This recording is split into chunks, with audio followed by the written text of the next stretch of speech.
Buenas tardes, ¿me están escuchando?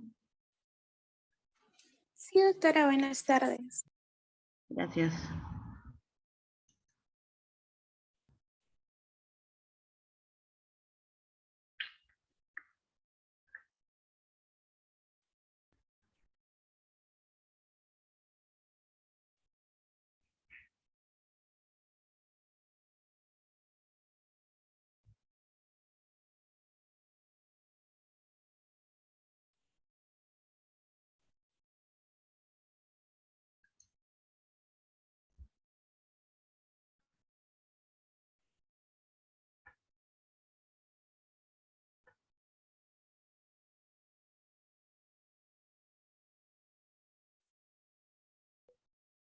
Un minuto, por favor.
Por favor, ¿me pueden decir si están viendo mi pantalla? Sí, doctora. Ok. Vamos a hacer respuesta inmune. Vamos a ver algo.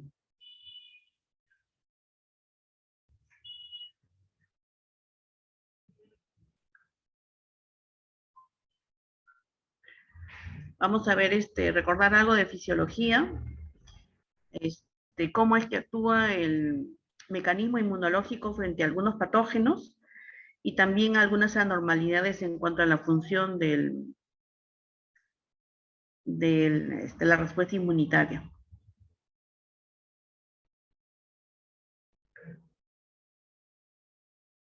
Vamos a ver primero la inmunidad de tipo innato. En la inmunidad de tipo innato, ustedes saben que vamos a tener las barreras físicas, químicas, biológicas, pero también vamos a tener macrófagos, neutrófilos, células natural killer, ¿no? Y para que funcionen estas células, nosotros necesitamos patrones de reconocimiento de patógeno. Hay diferentes patrones de reconocimiento de patógeno. Algunos que están asociados a membranas, como por ejemplo los que nosotros ya sabemos, el que está asociado a la membrana celular, eh, por ejemplo los receptores de tipo TOL, que son transmembrana y los que están también en la membrana del núcleo. Y también tenemos aquellos patrones de reconocimiento de los receptores que son solubles. Dentro de ellos se encuentra el MEBL, que significa los receptores que van a ligar las lectinas, ¿no? Y también tenemos otros receptores de reconocimiento de patógeno, que son los citológicos, perdón, los citosólicos, que son los que van a reconocer también a otro tipo de microorganismos, ¿no? Dentro de ellos están los más reconocidos, por ejemplo, el NOD.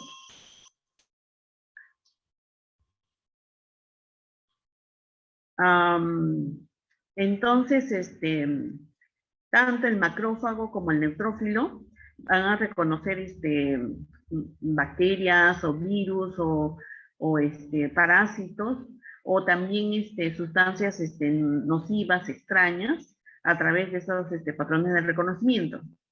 Y el macrófago se va a encargar de producir la lisis, ¿no?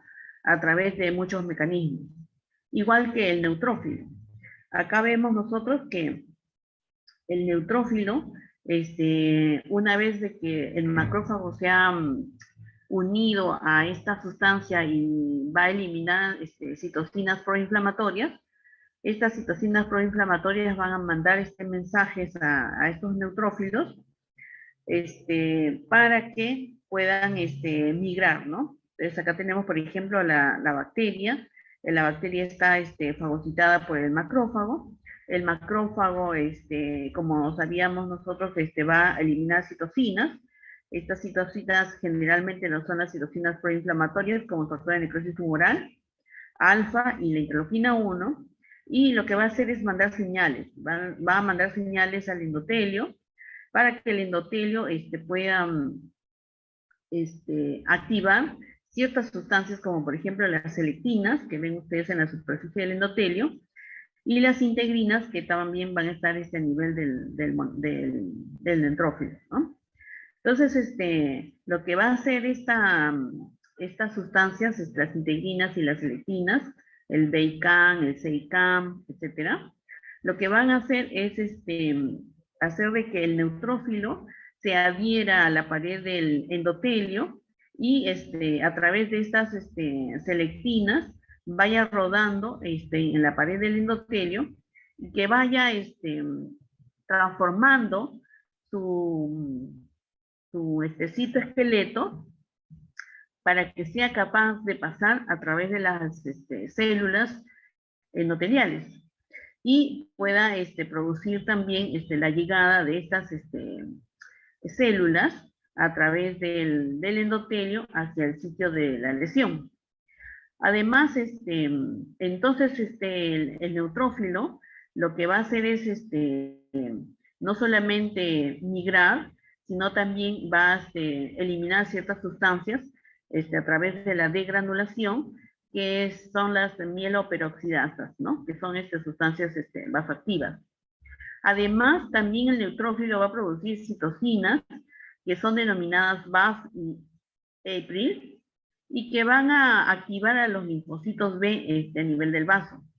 Y finalmente, también el neutrófilo lo que va a hacer es, en el sitio de la lesión, es destruir sus organelas y formar con estas organelas, especialmente de cromatina, y formar estas bandas, ¿no? Que se denominan como netosis, ¿no? Y entonces estas bandas también van a atrapar las sustancias nocivas que pueden ser tanto microorganismos como sustancias extrañas, ¿no?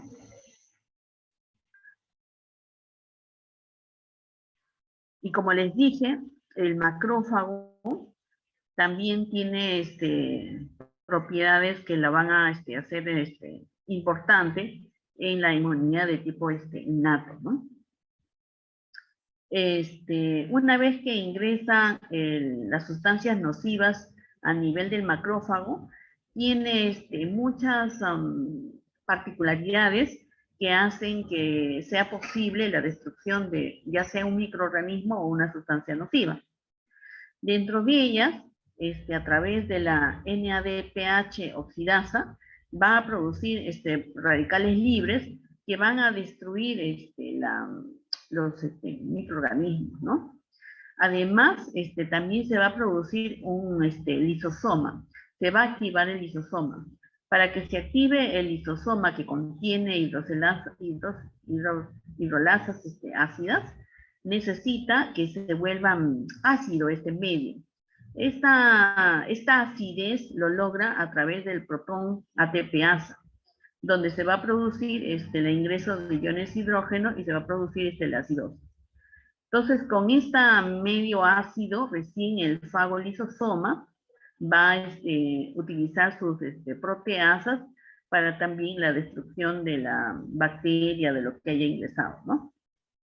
Y finalmente, lo que se va a producir entonces es una destrucción de la bacteria, de la sustancia nociva que ingresa, ¿no? Ya sea a través de los radicales libres, ya sea a través del fagolisosoma y también por las proteasas que se encuentran a nivel de los lisosomas. Entonces, es de esa manera en que se produce esta actividad microbicida del macrófago, que es también una célula parte de la inmunidad de tipo innato. Entonces, en la inmunidad innata vamos a reconocer estas células, el macrófago, el neutrófilo, las células natural killer, y estas actividades que hacen las células, como por ejemplo la inflamación.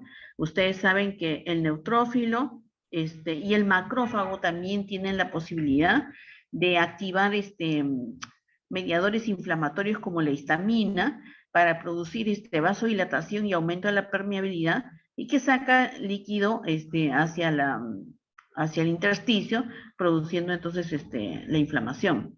Hemos dicho también que el macrófago también es muy importante en la fagocitosis, y también ingresa el sistema de complemento, ¿no? El sistema de complemento que interviene no solamente en inflamación, sino que finalmente también interviene en la lisis, ¿no?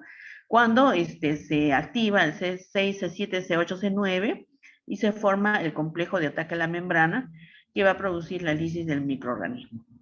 Y el interferón también, que es una citocina proinflamatoria que actúa especialmente contra los virus, ¿no? En relación a la inmunidad adquirida, vamos a ver otros componentes de la inmunidad adquirida, ¿no? Que son la producción del antígeno y del anticuerpo. Ustedes saben que el antígeno puede ser cualquier proteína que está contenida dentro de un microorganismo, o puede ser una parte de una proteína que se tiene que unir a otra para formar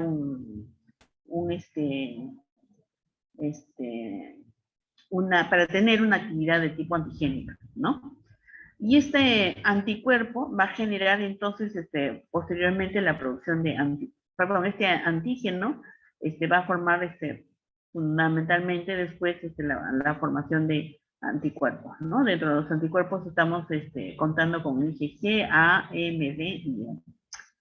Tenemos una parte variable y una parte constante que se va a unir al anticuerpo, el anticuerpo que se va a unir tanto al antígeno por la región variable, y que se va a unir a la célula por la región constante. Para que el antígeno pueda activar al linfocito, necesita una célula que se denomina célula presentadora del antígeno. Esta célula presentadora del antígeno puede tener también otras funciones, como por ejemplo la fagocitosis. Dentro de ellas, por ejemplo, tenemos al macrófago, las células Kupffer, la microglía, que no solamente son presentadoras del antígeno, sino también tienen esta función de fagocitosis. Además, hay otras células, por ejemplo, las células dendríticas, que solo se dedican a ser células presentadoras del antígeno, ¿no? Y también el linfocito B podría constituir este tipo de células que van a presentar el antígeno. Entonces tenemos el antígeno y tenemos la célula que va a presentar al antígeno. ¿A quién lo va a presentar? Al linfocito T.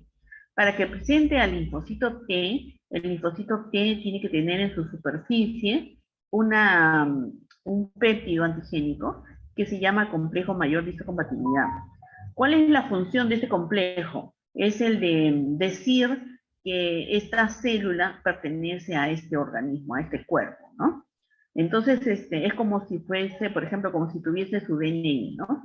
Entonces, pertenece a esta célula y por lo tanto el sistema inmunitario no le hace daño. Generalmente todas nuestras células tienen complejo mayor de histocompatibilidad de clase 1. Y generalmente las células que tienen que ver con el sistema inmunológico tienen el complejo mayor de histocompatibilidad de tipo 2, ¿no? Entonces tiene que haber estas células, estos péptidos antigénicos en la superficie celular para que recién la célula presentadora del antígeno pueda presentar el antígeno a esta célula linfocito T, ¿no? Entonces estamos reconociendo en la inmunidad adquirida dos tipos de inmunidad, la inmunidad humoral y la inmunidad celular. ¿Cuál es la importancia o la diferencia principal entre ambas? La inmunidad humoral, que tiene que ver con los linfocitos B y la creación de los anticuerpos, generalmente es una inmunidad de tipo extracelular, ¿no? Por ejemplo, el meningococo, el estreptococo, la Escherichia coli, la pseudomonas, la Haemophilus influenza, son bacterias extracelulares que van a producir, por ejemplo, neumonía, meningitis, sinusitis, traqueitis, bronquitis, ¿no? Entonces son extracelulares, ¿no? Y estos extracelulares entonces pueden tener al linfocito B como su inmunidad humoral. Mientras que la inmunidad de tipo celular tiene que ver con microorganismos o sustancias intracelulares, ¿ya? Intracelulares principalmente. Entonces, cuando se activa esta inmunidad de tipo celular, el linfocito T, que es un linfocito que va a representarlo en la inmunidad celular, puede diferenciarse en en varios tipos de celulares, ¿ya? Pero principalmente en dos, que es el CD4, que es el linfocito T ayudador o T helper, y el CD8, que es el linfocito T citotóxico, ¿no? Entonces, cuando hay una entrada de un microorganismo y va a actuar la inmunidad de tipo celular, por ejemplo, el Mycobacterium tuberculoso, que es intracelular, entonces sí puede actuar el linfocito CD8, entonces inmediatamente mata a la célula, por ejemplo, al macrófago que contiene al Mycobacterium tuberculoso, por ejemplo, ¿no? Pero si se activa la inmunidad celular con el linfocito TCD4, entonces este CD4 se divide todavía, se va a diferenciar en T helper 1 y en T helper 2. ¿Cuál es la diferencia de T helper 1 y T helper 2? El T helper 2 va a actuar principalmente contra tres entidades, ¿no? Que es, por ejemplo, la alergia, los parásitos y los hongos, ¿ya? Entonces, cuando yo tenga, por ejemplo, una alergia y me saca un hemograma y tengo eosinofilia y tengo inmunoglobulina E, lo mismo va a pasar si es que tuviese una infección por hongos o también por parásitos. Mientras que si se va a activar o diferenciar en TH1, entonces voy a tener otro tipo de microorganismos que no son los que hemos dicho en el TH2, pero que van a funcionar para producir su muerte, ¿no? Generalmente el T helper 1 va a producir, para que lo ayude a matar a estos microorganismos, la interleuquina 2, el interferón gamma y el factor de necrosis tumoral beta, ¿no? Mientras que para la para el linfocito CD8 necesito principalmente al interleuquina 4 y la interleuquina específica, ¿no? Muy bien. Entonces vamos a ver cómo es que la inmunidad actúa frente a los patógenos, ¿no? Por ejemplo, frente a una infección viral. Frente a una infección viral, el mecanismo más rápido va a ser a través de las células natural killer durante la inmunidad de tipo innato, que va a matar inmediatamente al virus, ¿ya? Pero también puede ocurrir de que actúe el linfocito B. Entra el virus a través de la célula presentadora del antígeno, lo presenta el linfocito T, y el linfocito T lo va a presentar al linfocito B y el linfocito B va a formar anticuerpos, ¿no? Pero lo que pasa es que cuando se forman estos anticuerpos no hay mucha protección contra el virus, ¿no? Y por eso es de que no tenemos muchas vacunas, por ejemplo, contra la influenza, contra el COVID, ¿no? ¿Por qué? Porque se modifica mucho la antigenicidad del, ¿cómo se llama?, del virus, ¿no? Por eso es que no funciona mucho esta parte. En cambio, si es que actúa a través de los linfocitos TCD8 activados, sí puede reconocer a los péptidos antigénicos y puede lisar pues al virus, ¿no? Y también ocurre lo mismo cuando es el interferón gamma. Entonces, a través de la inmunidad innata, tanto por el interferón gamma como las células natural killer, se puede producir la destrucción del virus. Mientras que por la inmunidad adaptativa, principalmente los TCD8 van a producir esta lisis, ¿no? ¿Qué pasa cuando la bacteria es extracelular, como ya habíamos revisado en el capítulo de sepsis? Se va a producir la fagocitosis del macrófago, y el macrófago va a producir citoquinas proinflamatorias que finalmente tienen que ver con la activación del endotelio, con la producción de la fiebre, con el factor de necrosis tumoral que también va a activar el endotelio, aumentar la permeabilidad, va a formar las otras interleuquinas, con la interleuquina 6 que tiene que ver con la producción de la fase aguda, ¿no? de inflamación, con la interleuquina 8 que es el quimio atrayente del neutrófilo, ¿no? Y la interleuquina 12 que es la que va a producir la diferenciación de las células natural killer y de los linfocitos TH1. En cambio, si la bacteria es intracelular, como habíamos mencionado, por ejemplo, el Mycobacterium tuberculoso, entonces va a actuar el macrófago, ¿no? Pero el macrófago lo único que va a hacer es producir, ¿cómo se llama? La fagocitosis, ¿no? Y entonces cuando se produce la fagocitosis, va a eliminar una interleuquina que es la interleuquina 12, y esta interleuquina 12 va a activar al linfocito natural killer, ¿no? Estamos hablando de la inmunidad innata. Y este linfocito natural killer lo que va a secretar más bien es el interferón gamma, que realmente es el que va a producir la lisis del macrófago. Pero también a través de la inmunidad adaptativa, un microorganismo intracelular, como por ejemplo el bacilo de la tuberculosis, va a producir la activación del linfocito T y también el interferón gamma con la destrucción del macrófago y las bacterias o micobacterias intracelulares. ¿Qué pasa frente a un parásito? Frente a un parásito también vamos a tener la inmunidad de tipo innato a través de la fagocitosis y a través también de la activación del sistema del complemento. Pero también tenemos la inmunidad adaptativa. Como les dije anteriormente, el parásito ingresa a la célula, va a producir una activación del macrófago. El macrófago lo que va a hacer es liberar citocinas, ¿no? Interleuquinas. Estas interleuquinas van a activar al linfocito T, y el linfocito T, como les dije anteriormente, para hongos, para parásitos y para alergias, va a activar a células, T-helper de tipo 2, ¿no?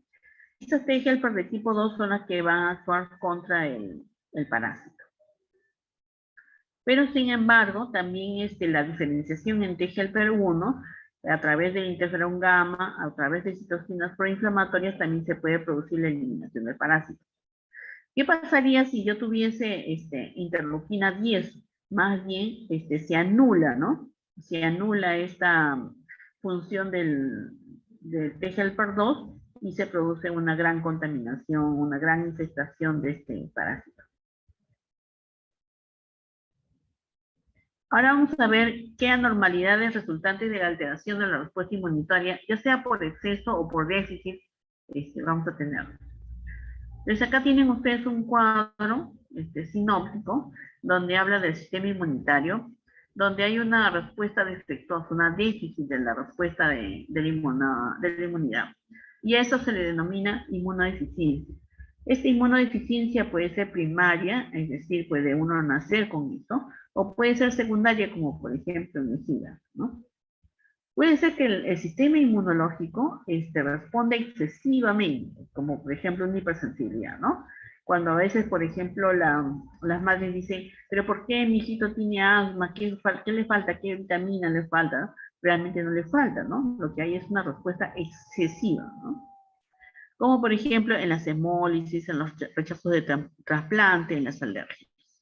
Y finalmente, la inmunidad con función errónea. Ustedes saben que la inmunidad lo que trata de hacer es proteger nuestro organismo, nuestras células, reconoce nuestras células y desconoce lo ajeno como un antígeno. Pero a veces ocurre lo contrario, ¿no? Nuestras propias células las reconoce como extrañas y entonces surge la autoinmunidad, ¿no? Destruye nuestras propias células. Puede ser que de repente destruya varios órganos y entonces es una autoinmunidad de tipo sistémico, como por ejemplo el lupus eritematoso sistémico. O puede ser que vaya de frente solamente a un órgano, como por ejemplo la tiroiditis de Hashimoto, ¿no? Que solamente va a atacar a la glándula tiroidea. Entonces tenemos alteraciones del sistema inmunitario que puede ser inespecífico, ¿no? Al sistema de complemento, monocitos, o puede ser específico a ciertos tipos celulares. Como dije, puede ser congénito o puede ser adquirido. Entonces vamos a ver un poquito de inmunodeficiencia. En la inmunodeficiencia vemos acá una inmunodeficiencia que es primaria, ¿no? Que se llama el síndrome de Lee-George, donde generalmente van a haber alteración a nivel del timo. No va a haber timo y entonces no va a haber células precursoras de los linfocitos T y por lo tanto no se va a producir los linfocitos T ni los linfocitos B. Y entonces se va a producir la enfermedad que se llama agammaglobulinemia ligada a X, ¿no? ¿Por qué? Porque generalmente esta enfermedad le da más a los niños varones. Entonces, no tiene sistema inmunitario de tipo celular y de repente ustedes han visto algunas películas donde ocurren estos niños burbuja, ¿no? Que no pueden salir a ningún sitio porque pueden ser contaminados. En cambio, la inmunodeficiencia secundaria, por ejemplo, por el virus del VIH, lo que va a producir es un trastorno del linfocito T.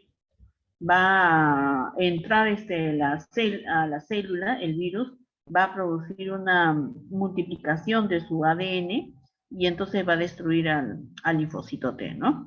Entonces, si estamos destruyendo al linfocito T, entonces este paciente, ¿no? Que tiene esta inmunodeficiencia va a tener microorganismos que normalmente eran atacados por el linfocito T, ¿no? Como por ejemplo la tuberculosis. Entonces, por eso es que los pacientes que tienen VIH, cuando hacen su estadio de SIDA, una de las principales enfermedades, aparte del Pneumocystis carini, es también la tuberculosis, ¿no? ¿Por qué? Porque no tienen linfocitos T que produzca su protección, ¿no? También hay inmunodeficiencia del linfocito B, ¿no? Puede ser a través de la diferenciación, no se produce la diferenciación, o puede ser que de repente ya está maduro y no se produce su activación, etcétera, y por lo tanto puede haber una deficiencia de la inmunoglobulina M, o de la G, o de la A, o de la E, ¿no? Produciendo muchas enfermedades, como la hipogamma-globulinemia ligada a X o la inmunodeficiencia común variable. Ahora vamos a ver el aumento de esta función, ¿no? La reacción de hipersensibilidad. Ustedes saben de que hay una clasificación de esta reacción de hipersensibilidad. La que más sabemos es la de tipo 1, la de hipersensibilidad, ¿no? Donde tenemos un antígeno, este antígeno es presentado por una célula presentadora del antígeno al linfocito T. El linfocito T lo que va a hacer es diferenciarse del linfocito TH2, porque hemos dicho alergia TH2, ¿no?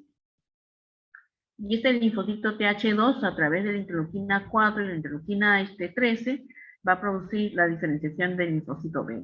Y el linfocito B, a través de la interleuquina 4 y la interleuquina 13, también va a producir anticuerpos. ¿Cuáles son los anticuerpos de la alergia? Generalmente la inmunoglobulina E.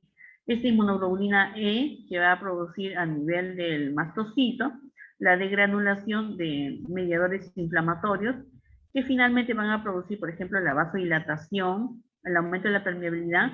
Entonces el niño que tiene una rinitis alérgica va a tener gruesa la mucosa de la nariz, no va a poder respirar, le va a picar, ¿no? O va a tener bastante secreción.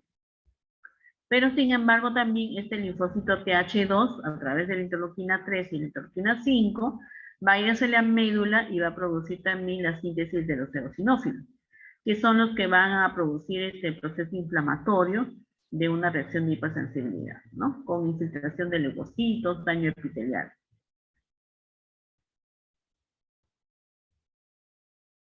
Tenemos también otra reacción de hipersensibilidad, que es la reacción de hipersensibilidad de tipo 2, donde se produce por anticuerpos citotóxicos, ¿no? Entonces tenemos a la célula diana que tiene los anticuerpos, perdón, los antígenos, y va a despertar la, la respuesta de las células natural killer, y a través de los macrófagos va a producir la destrucción de esta célula, ¿no? Que tiene el antígeno. La inmunidad también de tipo 2, pero que tiene dependencia del complemento.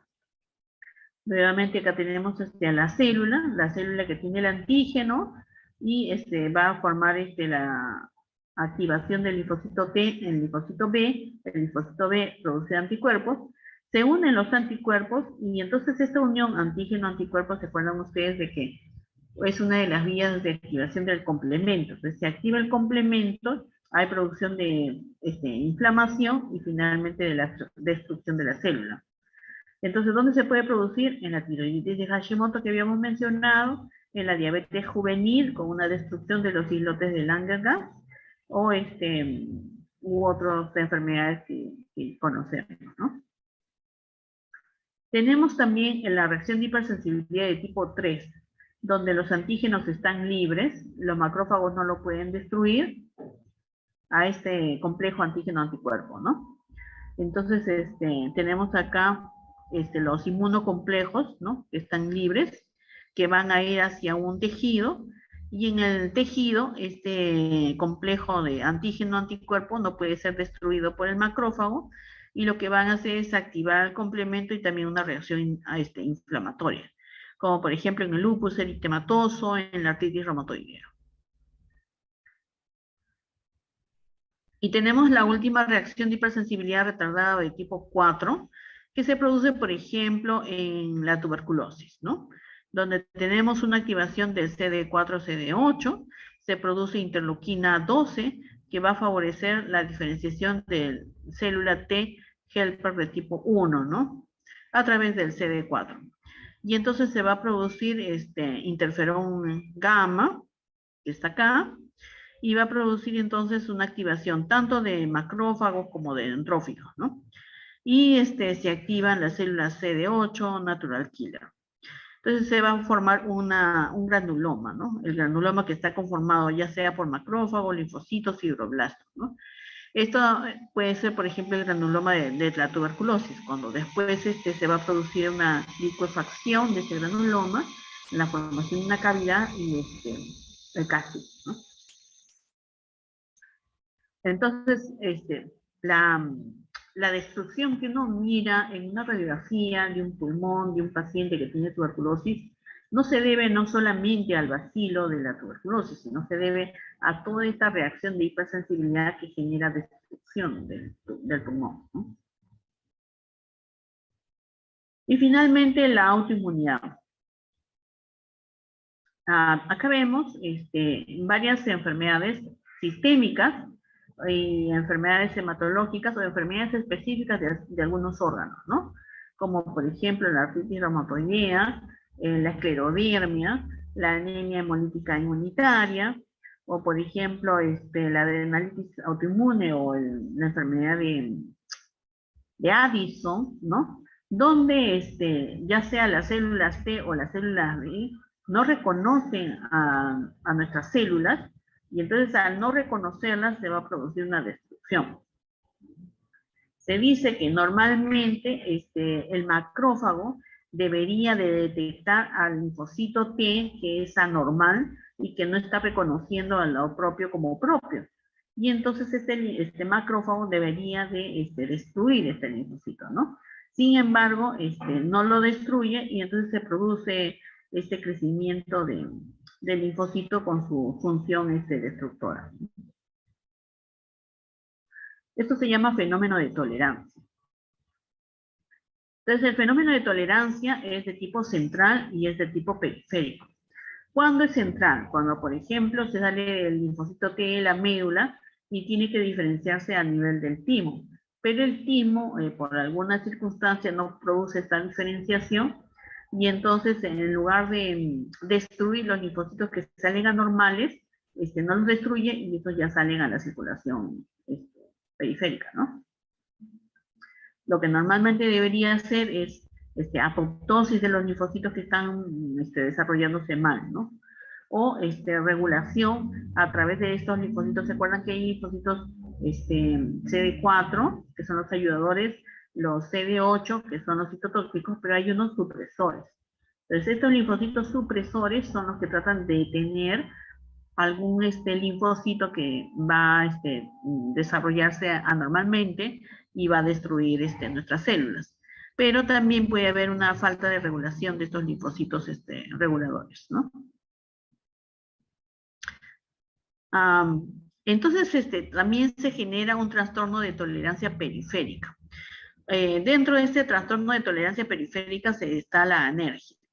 ¿Qué significa? Significa que yo tengo mi antígeno y mi antígeno es presentado por una célula presentadora del antígeno y después va a ir al linfocito B y el linfocito B a través de ciertos receptores va a ir al linfocito T helper, ¿no? A las células T helper para formar el TH1 o TH2. Pero para desarrollar esto necesita algunos cofactores. Entonces se dice de que la falta de estos cofactores podrían desencadenar que no se desarrolle la formación de los linfocitos de helper y entonces se produzca una anergia, ¿no? Una falta de la función del linfocito. Puede ser que de repente también haya una supresión mediante células de helper, es decir, si funciona todo, está el antígeno, está el anticuerpo, se activa el linfocito B, luego el antígeno, perdón, el linfocito T, están los cofactores, pero el linfocito T helper produce una interleuquina, que es la interleuquina 10, que también produce supresión inmunológica, ¿no? Puede haber una eliminación clonal, es decir, de que se eliminen aquellos linfocitos anormalmente, ¿no? A través de esta eliminación.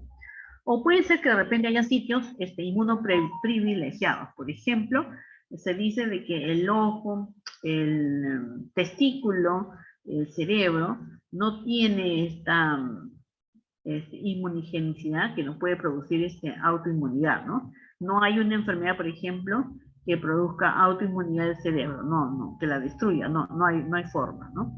Entonces, lo mismo ocurre, por ejemplo, con el testículo, con el ojo, ¿no? Son ciertos sitios que no van a estar comprometidos ante la inmunidad. Pero, por ejemplo, si se produjese una alteración de estos órganos, un pasaje, una destrucción, entonces pueden liberarse ciertas organelas y entonces en nuestro sistema inmunológico lo reconoce como extraño, ¿no? Por ejemplo, ¿no? Por ejemplo, cuando hay una infección del intestino, ¿no? Solamente nuestro sistema inmunológico va a reconocer el epitelio, la mucosa del intestino. Pero si hay una disrupción de este intestino, entonces se va a producir el reconocimiento de ciertas estructuras que normalmente no las reconoce y las reconoce como extrañas. Entonces, la célula dendrítica, presentadora de antígeno, va a presentar estas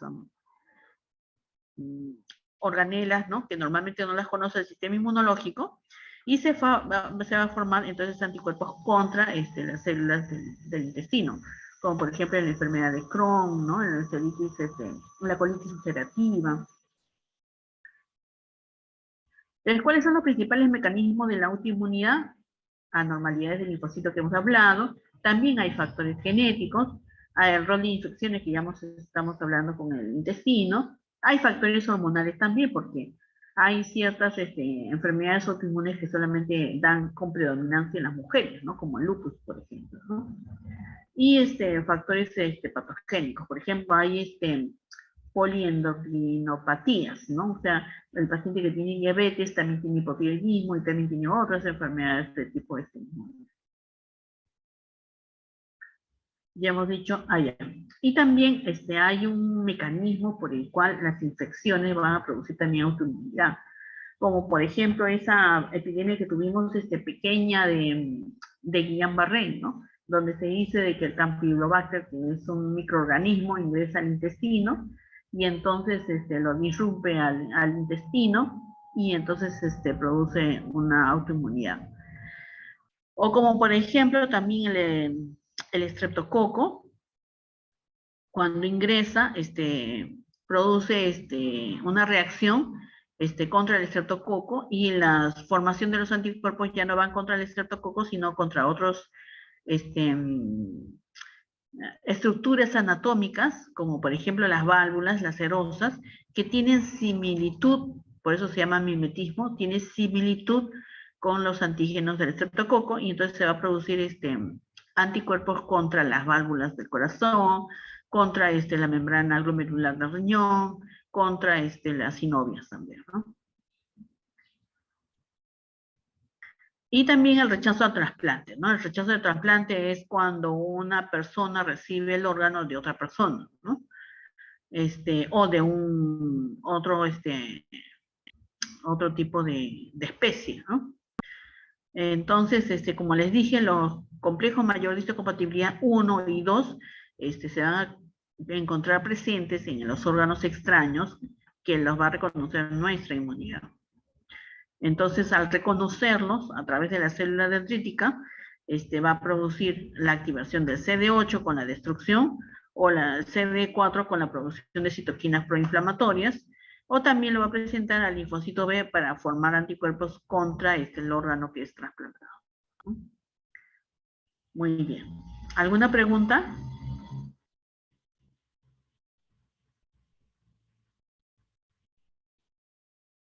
¿Todo claro?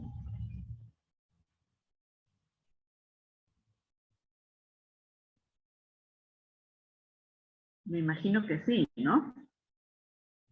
Sí, doctora, todo claro. Sí, Ok. doctora. Muy bien, muchas gracias. Hasta luego, doctora.